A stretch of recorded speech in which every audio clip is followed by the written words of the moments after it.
ओम नारायणाय नमः। भक्तों, आप सभी को ज्येष्ठ माह के कृष्ण पक्ष की एकादशी, निर्जला एकादशी की ढेर सारी शुभकामनाएं। भक्तों, स्वागत है आपका एक और नई वीडियो के साथ नया योग टीवी यूट्यूब चैनल में। भक्तों, आज इस वीडियो में हम बात करेंगे आने वाली एकादशी की। आने वाली जो एकादशी है ना, निर्जला एकादशी का व्रत महिलाएं बिना जल ग्रहण किए हुए निर्जला व्रत रखती हैं। ज्येष्ठ माह की निर्जला एकादशी इस महीने में कब है? 6 या 7 जून। पूजा का शुभ मुहूर्त क्या रहेगा? पूजा कैसे करना है? कौन से मंत्र हैं जिनका हमें जप करना है? व्रत में क्या खाना है, क्या नहीं खाना है? संपूर्ण जानकारी आज हम आपको इस वीडियो के माध्यम से देने जा रहे हैं, इसलिए वीडियो के अंत तक बने रहें। ज्येष्ठ महीने के निर्जला एकादशी, इसे पूर्ण जन्म के पापों से मुक्ति पाने के लिए, यूं कहे कि मोक्ष की प्राप्ति करने के लिए निर्जला होकर महिलाएं निर्जला एकादशी का व्रत रखती हैं। इस व्रत में जल की एक बूंद भी देने की मन होती है। मैं आऊंगा निर्जला एकादशी, यह सौभाग्य देने वाले एकादशी है। सौभाग्य कैसा? ऐसा सौभाग्य कि यदि कोई अभागी नहीं, स्त्री निर्जला एकादशी का एक व्रत मंत्र कर ले, उसका सौभाग्य जाग जाता है कि संतान पाया जाता है। जिसको सौभाग्य की प्राप्ति नहीं हो रही, यह जिसके हाथों की लकीरों में दुर्भाग्य हो या कहीं की दुआ हो, तो वह दोष हुई मिट जाता है। निर्जला एकादशी के प्रताप से सौभाग्य जागृत होता है। निर्जला एकादशी सौभाग्य को जगाने वाली है। पूर्ण रूप से निर्जला एकादशी का व्रत महिलाएं मोक्ष प्राप्त करने के लिए रखा जाता है। इस एकादशी का व्रत रखने से सभी पापों का नाश हो जाता है। यह सौभाग्य को जगाने वाली एकादशी है। महिलाएं एकादशी का व्रत निर्जला रखती हैं। आपके जीवन की सभी दुखों का अंत करने वाली है। एकादशी आपके जीवन में आर्थिक परेशानी चल रही है तो निर्जला एकादशी इसका एक उत्तम उपाय हो सकता है। आपके जीवन में क्लेश चल रहा है और मोक्ष की कामना करते हैं तो इससे बड़ा कोई उपाय हो नहीं सकता। आज के इस वीडियो में हम बात करेंगे कि इस एकादशी का व्रत करना किस तरह से है, इसमें किस चीज के दान का भी पूजा का विधान है, इस व्रत के नियम क्या है। इस एकादशी का नाम है निर्जला एकादशी। तो क्या हम इस एकादशी के दिन जल ग्रहण कर सकते हैं या नहीं कर सकते?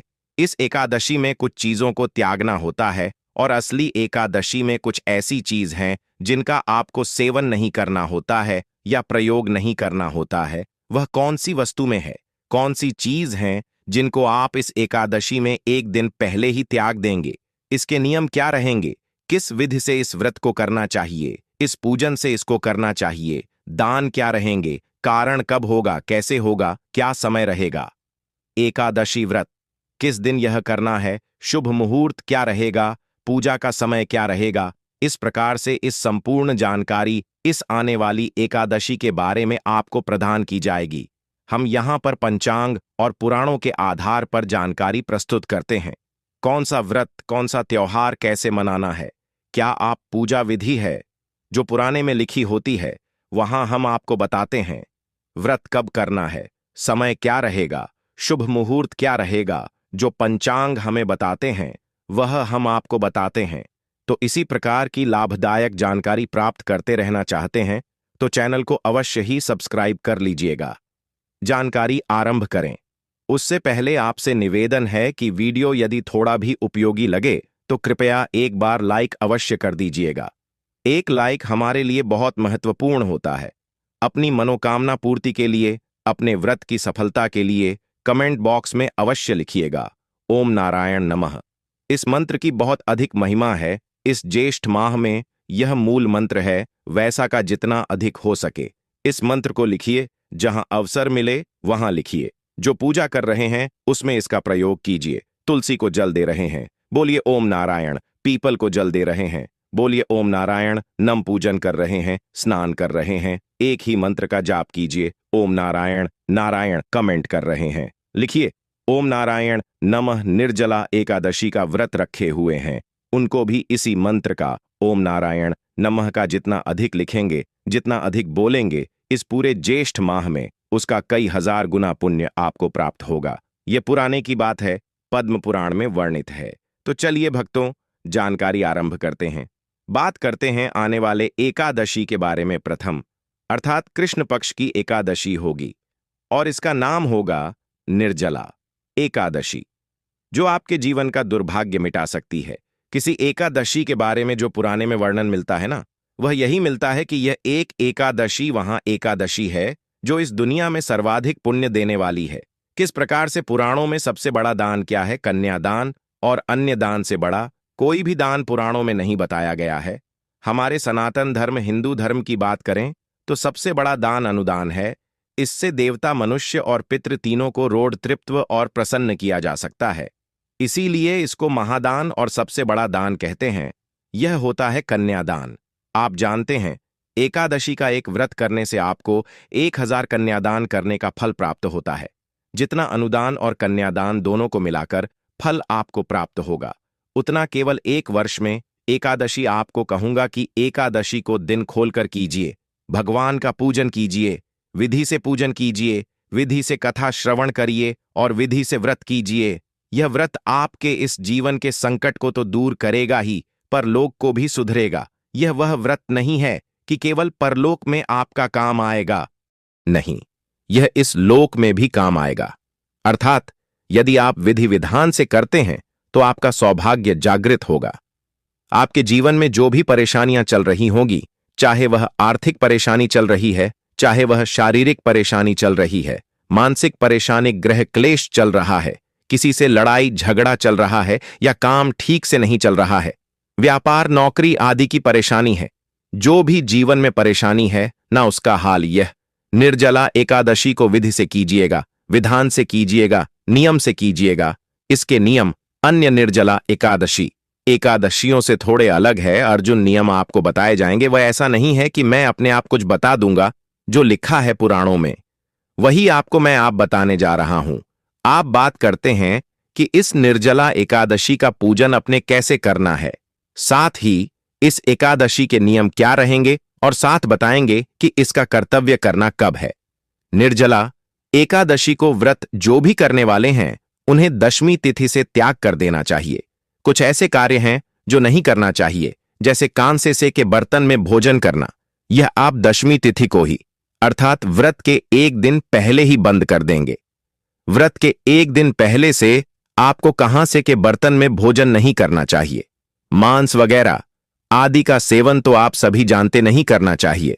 मसूर की दाल नहीं खाने चाहिए, चने की दाल नहीं खानी चाहिए, आंख हरी सब्जियां नहीं खानी चाहिए, गोंडा का साग जो आता है, चना का साग नहीं खाना है, गोंडा का साग नहीं खाना है, मधु अर्थात शहर प्रयोग नहीं करना है। अब आप कहेंगे, पंडित जी, शहर अगर प्रयोग नहीं करना है तो पंचामृत कैसे बनाएंगे? पंचामृत में आप शहर के स्थान पर गंगा जल मिला दीजिएगा। दूसरे का अन्य आपको दशमी तिथि को ही त्याग कर देना है। एकादशी पर आपको दूसरे का अन्य नहीं खाना है। एक दिन पहले भी दशमी तिथि को दूसरी बार भोजन भी नहीं करना है। दशमी तिथि को ही भोजन भी एक ही समय करना है। दोपहर के बाद अन्य ग्रहण नहीं करना है और स्त्री प्रसंग अर्थात ब्रह्मचर्य का पालन भी आप एक दिन पहले ही आरंभ कर देंगे कि वह नियम है जिनका पालन आपको अवश्य रूप से इस आने वाली निर्जला एकादशी के व्रत में करना चाहिए। और व्रत वाले दिन की बात करते हैं तो व्रत वाले दिन आपको पान नहीं खाना चाहिए। यदि किसी की आदत है पान खाने की, दुकान, गुटखा आदि, उसको व्रत में नहीं खाना चाहिए। यह व्रत को खंडित करता है। दातुन नहीं करना चाहिए। जो आप मंजन प्रयोग करते हैं ना, यह मंजन भी प्रयोग नहीं करना चाहिए, क्योंकि इसमें भी या तो नमक आता है या केमिकल आता है। दूसरे की निंदा नहीं करनी चाहिए, दूसरे की चुगली नहीं करनी चाहिए, और पापी मनुष्यों के साथ तो आपको बातचीत भी नहीं करनी चाहिए। सब त्याग देना चाहिए। क्रोध नहीं करना चाहिए, मिथ्या भाषण का त्याग कर देना चाहिए। और व्रत वाले दिन अगर भोजन की बात करें, आहार की बात करें, तो फल आहार का सेवन करना चाहिए। तेल और अन्य तथा नामक, यह तीनों ही चीज इस दिन वर्जित बताई गई हैं। इनका सेवन भी आपको नहीं करना चाहिए। यह वह वस्तुएं हैं जिनका आपको निर्जला एकादशी व्रत पर त्याग करना है, अर्थात में का प्रयोग और बंद कर देना है दशमी तिथि से। और जो एकादशी वाली चीज है कि एकादशी को क्या नहीं खाना है, वह हमने आपको बताइए कि इसका व्रत पूजन कैसे करेंगे। तो एकादशी के व्रत वाले दिन वृद्धि को सूर्य उदय से पहले अवश्य उठ जाना चाहिए।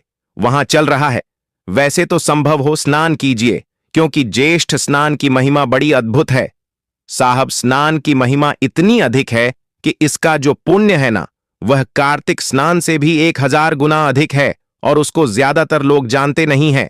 और इसका कारण भी भगवान श्री हरि विष्णु का एक श्राप है कि यह कहे कि भगवान श्री हरि विष्णु का एक वचन है जो उन्होंने यमराज को दिया था कि महिमा इसका पुण्य सभी मासूम में सर्वोत्तम है। यदि आप कार्तिक स्नान को या कार्तिक मास को सबसे उत्तम समझते हैं तो यह आपकी भूल होगी। एक बार उसे वीडियो को सुनिएगा जिसमें हमने पद्म पुराण से पूरा विवरण निकाल कर ले आपके लिए कि किस प्रकार से भगवान विष्णु स्वयं इस मानस के बारे में वर्णन कर रहे हैं और क्यों इस मास की जो महिमा अर्थात इसकी जो जानकारी है लोगों के बीच में वह कम होती जा रही है। इसका कारण क्या है? कलयुग में इस मास के बारे में अधिकतम लोग जानते नहीं हैं। इसकी महिमा, इसके महत्व को नहीं जान पा रहे हैं। इसका कारण क्या है? यह उसे वीडियो से झांत होगा, परंतु यदि आपने इस वीडियो के माध्यम से इसकी महिमा को समझ लिया तो आप छोड़ ही नहीं पाएंगे। इस ज्येष्ठ मास में स्नान दान होने के कार्य करना कितना अधिक पुण्य है साहब। वर्णन आता है कि यमराज स्वयं भयभीत हो गए। ज्येष्ठ मास के पुण्य को जब पृथ्वी वालों ने प्राप्त करना शुरू किया था, उनका पूरा नरक रोग खाली हो गया, यमलोक खाली हो गया। यमदूतों को कोई मिलता नहीं था क्योंकि सब ज्येष्ठ स्नान करके अपने पाप धो लेते थे। तब वह रोते हुए पहुंचे विष्णु भगवान के पास के, प्रभु आपने यह क्या मानस बनाया है? यह तो 7 पीढ़ी के जो पुराने जीव मेरे यहां नर्क में पड़े थे उनके साथ में पीढ़ी में आकर स्नान कर लिया। आपका पैसा आपका, और वह वहां से तृप्त हो गए। मेरा तो काम ही बंद हो गया। बाद ही रोचक प्रसंग है, इसको अवश्य सुनिएगा। तो एकादशी वाले दिन आपको सूर्योदय उठाना है। उठने के बाद स्नान आदि करके अपनी पूजा स्थल के साथ सफाई कीजिए और पूजा स्थल पर सामग्री एकत्र करके आसन लगाकर बैठ जाइए। बात आती है कि सामग्री में हमें क्या क्या चाहिएगा, तो सामग्री नोट कर लीजिए। सामग्री में आपके पास होने चाहिए भगवान श्री हरि विष्णु की कोई प्रतिमा या तस्वीर, माधव रूप की अगर तस्वीर आपके पास हो, प्रतिमा हो तो बहुत उत्तम रहेगा, क्योंकि वह साथ में दोनों ही एकादशियों पर आपको भगवान के माधव स्वरूप का पूजन करना चाहिए। एक चौकी पीला वस्त्र, रोली मोली पान सुपारी लौंग इलायची, धूप में पुष्प की माला, खुले पुष्प चित्र जानू तांबे का एक लोटा, यह सामग्री आपको आवश्यक होगी। साथ ही पंचामृत बनाने के लिए कच्चा दूध, दही, घी, शहद और शक्कर, यह 5 चीज पंचामृत बनाने के लिए। क्योंकि एकादशी व्रत है, इसमें शहद प्रयोग नहीं होगा, तो उसके स्थान पर गंगाजल की सारी वस्तुएं आप एकत्र कर लीजिए। सामग्री एकत्र कर लीजिए। तांबे का लोटा लीजिए, उसे बच्चों से मांझी और उसमें पहले गंगाजल भरिए, फिर उसमें शुद्ध जल भर लीजिए। आसन लगाकर बैठ जाइए और पूजन आरंभ कीजिए। एक पुष्प से सभी सामग्री पर और स्थान पर पहले चींटी दीजिए। इसका लाभ यह होगा कि इससे जो स्थान है, जो सामग्री है, वह सभी पवित्र हो। जल के चित्ते दीजिएगा। हम मंत्र पढ़ते हैं, ओम पवित्र हो, पवित्र एवं सर्वन व्यास, मेरे तो कुंडली कक्षा ही हो। इस प्रकार से अपने पवित्रीकरण किया है, शुद्धिकरण किया है। भगवान को विराजमान करेंगे, उससे पहले अपने हाथ धो लीजिए। अपने सीधे हाथ पैर जल लीजिए। हास्टल रक्षालन आप तो दीजिए। हाथ धोने के बाद भगवान की स्थापना कीजिए। चौकी बिछाइए, चौकी पर पीला वस्त्र अगर है तो वह भी चाहिए। और भगवान को स्थापित करने से पहले प्रार्थना कीजिए कि हे ईश्वर ही परमात्मा, हम आपके यहां आवाहन कर रहे हैं, आप यहां विराजमान हो और भगवान की तस्वीर को स्थापित कर दीजिए। यह भाव हो गया कि अपने भगवान को आसान दिया पुष्प के रूप में और भगवान आकर विराजमान हो गए। अब जिन लोगों के यहां चौकी नहीं है तो वह अन्यत्र स्थान पर भी भगवान का इसी प्रकार से स्थापना करेंगे। आपके पास जो भी उपयुक्त स्थान है पूजा का, वहां पर आप इसी प्रकार से निवेदन करके पुष्प रखिए और भगवान की तस्वीर या प्रतिमा को स्थापित कीजिए। राखी आप कुछ लोग कहेंगे कि हमारे पास तो पृथ्वी पर है, पूजन करना है हमें, तो हाँ पृथ्वी पर रखकर भी पूजन कर सकते हैं। शुद्धता का ध्यान रखें, अच्छे से साफ सफाई कर ले। किसी का कच्चा मकान भी यदि है ना, तो उसको अच्छे से लिख लीजिए, उसे स्थान को जहां अपने भगवान की तस्वीर रखनी है और पुष्प के रूप में आसान दीजिए। वहां पर भगवान की स्थापना कीजिए। वही फल है जो चौकी पर मिलेगा। और कहते हैं कि मुझे स्थान से अंतर नहीं पता लगता, मुझे आपका भाव जानना है। अगर आप भाव से पूजन करेंगे तो मेरे लिए सोने की चौकी पर बिठाने वाला और पृथ्वी पर बिठाने वाला दोनों ही बराबर है, दोनों ही समान। जिसको जितना मैंने दिया है उसको उसी अनुसार मेरा व्रत पूजन करना। स्थापना करने के बाद सामने दीपक रखिए। गीता दिया, घी के दिए के नीचे भी आसान दीजिएगा। दीपक को कभी पृथ्वी पर नहीं रखते हैं या कहीं भी सीधा नहीं रखते हैं, आसान देते हैं। और धूप रखिएगा। अब आपको दीपक को प्रचलित कर लीजिए, धूप को प्रचलित कर लीजिए और संकल्प कीजिए। व्रत करने का संकल्प करने के लिए अपने सीधे हाथ में जल लीजिए। 1 रुपये का सिक्का दक्षिण के रूप में कम से कम रखिए और 3 बार बोलिए, ओम श्री विष्णु, ओम श्री विष्णु, ओम श्री विष्णु। अपना नाम, अपना गोत्र, जिस स्थान पर बैठकर आप संकल्प कर रहे हैं वहां का मकान नंबर, क्षेत्र का नाम, शहर का नाम, वैशाख माह से कृष्णा पक्षी एकादशी, आयाम पुण्यतिथि, आयु आरो के पिता प्राप्त है। सौभाग्य प्राप्त, प्यार था, यह सुख संपत्ति प्राप्त है। एकादशी व्रत पूजन संकल्पम, संकट से विष्णु शरण, शरण प्रताप। और वह संकल्प भगवान के चरणों में अर्पित कर दीजिए। हाथ जोड़कर नमस्कार कीजिए। अब आप भगवान का पूजन आरंभ करेंगे। पूजन करने के लिए भगवान के सामने एक पत्र रख दीजिए, कटोरी रख दीजिए या कोई अन्य पत्र जिसमें आप पूजा की सामग्री अर्पित करेंगे। भगवान को पहले पद आर्घ अजमानी कराया जाएगा।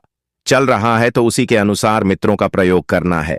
माधव मास की एकादशी में माधव मास का प्रभाव बहुत अधिक देखा गया है, इसीलिए इस प्रकार से हमें पूजन करना चाहिए। सबसे पहले भगवान को पद्य और आजमणि अर्पित करेंगे। पद्य के रूप में 1 चम्मच जल अर्पित कीजिएगा। ओम भूर्भुव स्वश्री माधवय वैष्णव नमः पद्यम समर्पयारी के रूप में जल्पित कीजिए। भगवान माधव का पूजन करते हैं, भगवान के माधव स्वरूप का पूजन कर रहे हैं। ओम भूर्भुव स्वनारायणम के रूप में 1 चम्मच जल आप परमात्मा को अर्पित कीजिए। आज मैंने कराएंगे। ओम भूर्भुव नम के रूप में 1 चम्मच अर्पित कीजिए। भगवान को स्नान करेंगे। स्नान के लिए 1 चम्मच जलापित करेंगे। जिनके पास प्रतिमा है वह प्रतिमा को नहीं लेंगे। ओम भूर्भुव स्व माधव आय नमः पंचामृत बनाया। कच्चा दूध, दही, शहद के स्थान पर गंगा जल और शक्कर। ओम भूर्भुव स्व श्री माधवय नमः पंचामृत स्नान। पंचम समर्पण, शुद्ध जल से स्नान करेंगे। शुद्ध जल संस्थान करने के लिए 1 चम्मच जल शुद्ध कीजिएगा। ओम भूर्भुव करेंगे। वस्त्र के रूप में मौलिक का 1 टुकड़ा थोड़ी है और वह भगवान को अर्पित कीजिए। ओम भूर्भुवा स्वाहा वस्त्रम समर्पयारियों पवित्रम, या क्यों पवित्रपित करेंगे। जनवरी लीजिए, उसे पर तिलक कर लीजिए होली से और वह अर्पित कीजिएगा। ओम भूर्भुव नमः को चंदन लगाएंगे। चंदन लगाइए पवित्रम। इसके बाद भगवान को पुष्प की माला पहनाएंगे। पुष्प अर्पित करने के बाद धूप दीप दिखाएंगे। ओम भूर्भुवा स्वाहा रूपम समर्पयामि, श्री नारायण नारायण दिखाएंगे। ओम भूर्भुव स्वश्री माधव आय नमः दीपम दृश्य स्वामी। यूट्यूब दिखाने के बाद नावेद के रूप में क्या आप फल चढ़ा सकते हैं। मिठाई है तो मिठाई अर्पित कीजिएगा, अन्यथा आपको ड्राई फ्रूट्स और मिश्री है तो मिश्री चढ़ा सकते हैं। जो भी आपके पास उपलब्ध सामग्री है। नारायण नमः और भजन। आते चल अजमानी समर्पयारी 1 चम्मच जल लीजिए, अजमानी के रूप में अर्पित कीजिए। जल जमानी करने के बाद अब भगवान को तंबू अर्पित करेंगे। तांबुल पान का पत्ता लीजिए, उसमें 2 लौंग, 2 इलायची, 1 सुपारी रखिए और वह अर्पित कीजिएगा। ओम भूर्भुव स्वनारायण नमः अर्पित करने के बाद दक्षिण अर्पित कीजिए। भगवान को प्रेम से ओम भूर्भुव स्वनारायण नमः शिवाय ओम समर्पयारी शुभ दक्षिण अर्पित कीजिए। दक्षिण अर्पित करने के बाद हाथ जोड़कर भगवान को नमस्कार कीजिए। भगवान से प्रार्थना कीजिए कि यह परमेश्वर, आज के दिन हमने आपका यह एकादशी का पूजन किया है, हम व्रत कर रहे हैं, इस पूजन को आप स्वीकार करें और इस व्रत को हम अच्छे से कर पाए, इतनी हमें शक्ति प्रदान करें। उसके बाद अब आपने कहा सुननी है, प्रत्येक एकादशी की कथा अलग अलग होती है, तो आपको बिल्कुल सही कथा सुननी है। एकादशी का महत्व सुनना है। एकादशी की कथा यूट्यूब पर सुनते समय ध्यान रखिएगा कि यूट्यूब पर बहुत सारे चैनल किसी भी कथा को किसी भी नाम से चला देते हैं, तो सही चैनल चुनें और सही ही कथा सुन। आपका चैनल जिस पर आप ये वीडियो देख रहे हैं एक वेद पुराण पंचांग पर का चैनल है और यहां पर हम सही कथाएं हैं, सुनते हैं जो उसे मृत के लिए बने होते हैं। तो सही कथा सुनने के लिए चैनल को भी सब्सक्राइब कीजिए। अगर नए हैं तो और बेल आइकन के निशान को अवश्य दबाइएगा, तभी आपको सारी वीडियो प्राप्त होंगे। सब्सक्राइब करने के बाद एक बेल का निशान बना हुआ आएगा, उसको दबा दीजिएगा। वीडियो आपसे छुट्टी जाएंगे। साथ में विष्णु सहस्त्रनाम आपको सुनना चाहिए कथा, विष्णु सहस्त्रनाम और नारायण कवच, और यह तीनों ही चीज हम प्रत्येक एकादशी पर अपलोड करते हैं। इसका लाभ लीजिएगा, फिर भगवान की आरती कीजिएगा और नियमों के अनुसार दिन को व्यतीत कीजिएगा। नियम हमने आपको बताए हैं कि दिन में आपको व्रत वाले दिन सोना नहीं चाहिए। पारण वाले दिन आपको सूर्योदय से पहले उठ जाना चाहिए। उठने के बाद स्नान आदि करके स्वच्छ वस्त्र धारण करके पारण की पूजा करेंगे।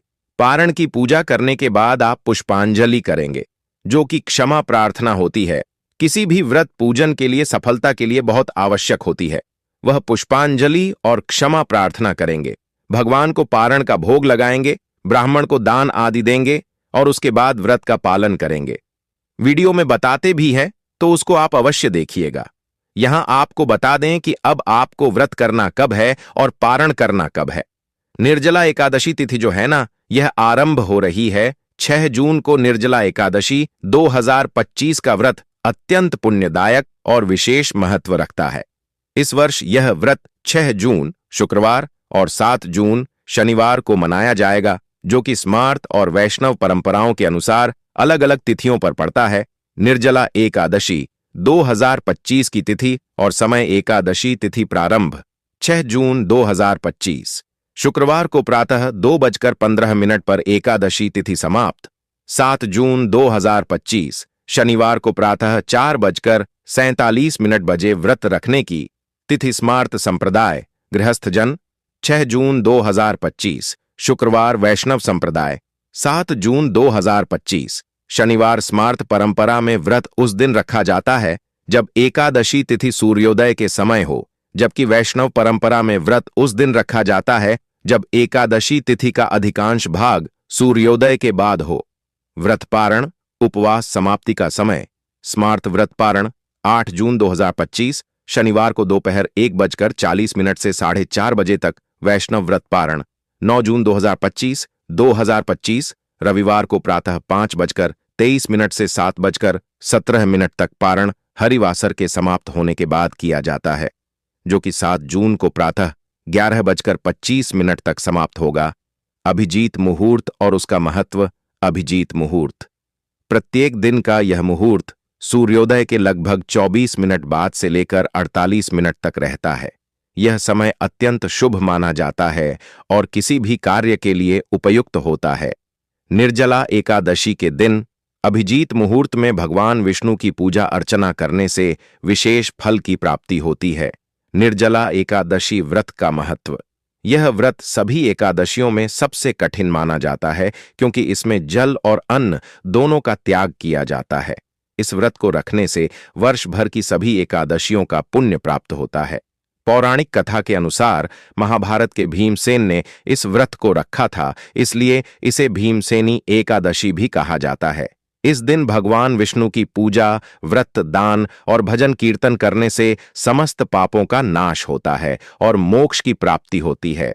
इसमें आप पालन कर लीजिएगा, बहुत ही कल्याणकारी रहेगा। यह जानकारी निर्जला एकादशी के बारे में जानकारी थोड़ी भी अच्छी लगी हो तो कृपया लाइक अवश्य कीजिएगा, क्योंकि आपका 1 लाख हमारे लिए बहुत ही महत्वपूर्ण होता है और हमारा वीडियो बनाने का जो मनोबल होता है ना, वह बहुत अधिक बढ़ता है। इसके लिए हमारी टीम और ज्यादा मेहनत करती है और आपको इसी प्रकार की जानकारी छोटी सी वीडियो के माध्यम से हमारा नया योग टीवी चैनल आपको प्रदान करता है। इसलिए चैनल पर नए तो चैनल को सब्सक्राइब जरूर ही कर लेना, ताकि इसी प्रकार की और भी ज्ञानवर्धक जानकारी आपको हम सीधे नोटिफिकेशन के माध्यम से प्राप्त कर सके। वीडियो के अंत तक बने रहने के लिए आप सभी का धन्यवाद दोस्तों। मिलते हैं नेक्स्ट वीडियो में, तब तक के लिए नमस्कार।